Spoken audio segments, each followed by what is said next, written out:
প্রথম ভালোবাসাটা হয়েছিল এই প্ল্যাটফর্মে। আসসালামু আলাইকুম, কেমন আছেন সকলে? কি ভাবছেন? আজ জানতে পারবো আমার আমি আপুর ভালোবাসার কথা। হ্যাঁ, আজ আমি শোনাবো আমার প্রথম ভালোবাসার কথা আপনাদেরকে। কিন্তু দুঃখের বিষয়, আমার মন সাপোর্ট করলেও গলা সাপোর্ট করছে না।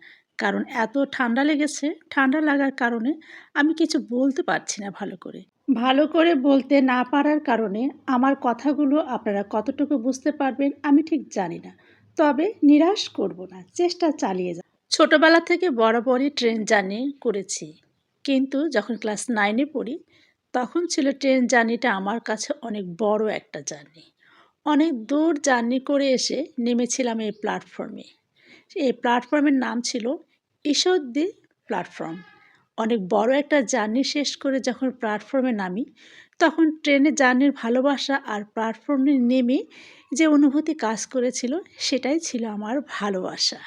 সেদিন আমার পাশে আত্মীয়স্বজন, বন্ধু-বান্ধব আমরা সকলে ছিলাম। সকলে মিলে জার্নি শেষ করে এসে এই স্টেশনে নেমেছিলাম। বেশ আনন্দ করেছিলাম, বেশ উল্লাস করেছিলাম। কিন্তু বেশ মজার বিষয় ছিল। কিন্তু আজকে যখন এখানে এসে নেমেছি, সেখানে আমি আছি, আমার সন্তান আর আমার হাসব্যান্ড। স্টেশনটা বেশ বড় ছিল, তখন এত উন্নত ছিল না। এই ভদ্রলোকের কাছে সুন্দর রোল পাওয়া যাচ্ছিল।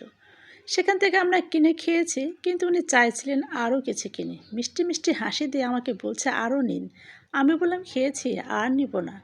এত কি খাওয়া যায়? বললো, ঠিক আছে। আসলে রুটি চাইছিলেন ওনার জন্য আরেকটু বিক্রি হয়, কিন্তু উনি বিক্রি করতে চাইলেও তো আমার পক্ষে এত খাওয়া সম্ভব না। পুরো স্টেশনটা ঘুরে ঘুরে দেখছিলাম আর ভিডিও করছিলাম। আর মনে পড়ছিল ঠিক সেই ক্লাস 9 এ পড়ার কথা।